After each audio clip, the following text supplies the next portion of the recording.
لە ڕاستیە ئێمە جار دەبیوە لەو هێرشانی تورکیا تێبگەین کە ئەمە هێرشێکە تەنیا دژ بە پەکەکە نیە لە ڕاستیە تەنیا دژ بە هێزێکی دیاری کراو نییە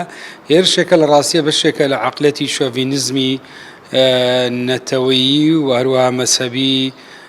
دەوڵەتی داد و گەشەپێدانی ئیسلامی بە سەرکردایەتی فیگەرێکی وەک ئەردۆغان و لە ڕاستیە نەتەنیا باشووری کوردستان ئامانجا بەڵکو قەزی کوردستانی بە شێوەیەکی گشتی ئامانجا لێک کاتە هێرش دەکا بۆ لە باکووری کوردستان هەزارها کوردی زیندانی کردووەوە خەریکە هەدەپەدا ئەخا لە ڕۆژاوای کوردستان دەیەوێت قامشلو داگیر بکا و هێرشی زیاتر دەکاتن بۆ کۆتایهێنان بۆ ئەزمونەی ڕۆژئاوای کوردستان هەروە لە باشووری کوردستانیش دەبینین کە بیانووی ئەمڕۆ لە ڕاستیە بە بیانی پەکەکە کە بەداخەوە هەندێک لە هێزە سیاسیەکانیش دەڵێن دەبێ ئەم بیانوە نەمێنێ لە کاتێکە لە جەهۆری قەزیەکە نانەوێت تێبگەن کە تووشیا مەبەستیوێتی کە لە قەزی کوردی بداتنەوە و بەرە پێشسوونانەی هەیە بەرەو دوای باتن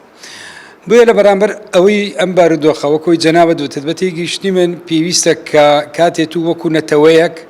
زوڵمی قەومی لێ دەکرێەوە دەچەوسێندرێتەوە و دەبێت لە ڕاستی وەکو نەتەوەی وەڵام دەیتەوە و دەبێت وەڵامێکی گشتگیری سەرتاسەری پارتە سیاسیەکان لەگەڵ ڕێکخراوەکانی کۆمەڵگای مەدەنی و لەگەڵ جەماوەر بە شێوەیەکی گشتیە بێ و من پێم وانییە ئەمە شەڕێک بێ تەنیا پەکەکە بێ شەڕی دەوڵەتی تورکیا بکە لە ڕاستیە ئەمڕۆ سبەی بێ تورکیا دوای لاوازکردنی پەکەکە هێرش دەکا بۆ لاوازکردنی زیاتری باشی کوردستان بۆ هەر پارتێکی ترکە جۆرێک لە ڕوحیەتی بەرەنگاربوونەوەیە بێ بۆیە پێم وایە کاتی ئەوە هاتووە هەمومان بەیەکەوە ڕوبەڕووی ئەم داگیرکاریەی دەوڵەتی تورکیا ببینەوە لە ڕاستیدا پێش مەسلەی بە جینۆساید ناساندنی بابەتی بڵێن کۆمەڵکوژی ئەرمەنەکان و پێش یادی چیمەبارانکردنی قەڵاتجێ هێرشی تورکیا بەردەوام بوو من پێم وایە ئەمە پەیوەندی بە چیەوەیە پەیوەندی بە زەهنیەتی دەوڵەتی تورکیاوەیە بۆ عەقڵەتی شۆڤینیزمەوەیە کە باڵادەستە لە ڕاستیە کە ئەمە ڕیشەیەکی دوور و درێژی لە خۆرهەڵاتەیە و خاڵی دووەم ئەمڕۆ بەداخەوە لە ئاستی نێودەوڵەتی جۆرێک لە یعنی ئەوەی پێدەوتری ئیمپرالیزمی جیهانی بە پاڵپشتی لەگەڵ ئیمپرالیزمی با بڵێن ناوەخۆیی و ئەوانەی کە ڕۆڵی ملحەقی دەبینن هەست دەکرێت کە ڕێککەوتنێکەیە بۆ لێدان لە قەزەی کوردستانی تەنانەت ئێساگە سەری ڕۆڵی ئەوروپا بکەیت ڕۆڵی فەڕەنسا بکەیت پەیوەندەکانی لەگەر تووشیا چۆتە قۆناغێکی تر بە جیاواز لەو بارودۆخی پێشتر و هەروە مەسلەی هەڕەشەکانی تورکیا لە پاشەکشێ لە پەیمان لە تەحالفی ناتۆ بۆ ئەوەیە کارتی کورد لە ڕاستیە بەکاربێنێ بۆ ئەوروپا بۆی زیاتر ئەمان تەنازل بۆ قەزیەی بەرامبەر قەزەی کوردستانی بکەن و هێرش بکەن بۆیە پرۆسەکە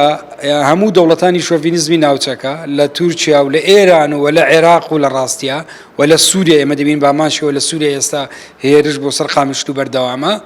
و بە هاوکە لەگەڵ ئەم عەقڵەتەی هەیە کە لە ئاستی نێودەوڵەتی و ئیمپرالیزمی زیانی کە خۆی بە خاوەنی مافی نەتەوەکان و خەڵکانی زوڵم لێکراو نازانێ بێگومان من پێم وایە سەکاتیەوە هاتووە کوردواز لەم عەقڵەتە بینی پێی وابێ لە ڕێگای فاکتەری نێودەوڵەتیەوە دەتوانێت داکۆچی لە خۆی بکە لە ڕاستیە تاکە ڕێگای گەلی کوردستان ڕێگای بەرەنگاربوونەوەیە ڕێگای ڕوبەڕووبوونەوەیە و ئەعتیمادکردنە سەرتواناکانی خۆمان و من پێم وایە گەلی کوردستان لە مێژووی ڕابردووی دوور و نزیشی ئەومان پێ دەڵێ کە دەتوانێت ئەگە خۆی تەنزیم بکە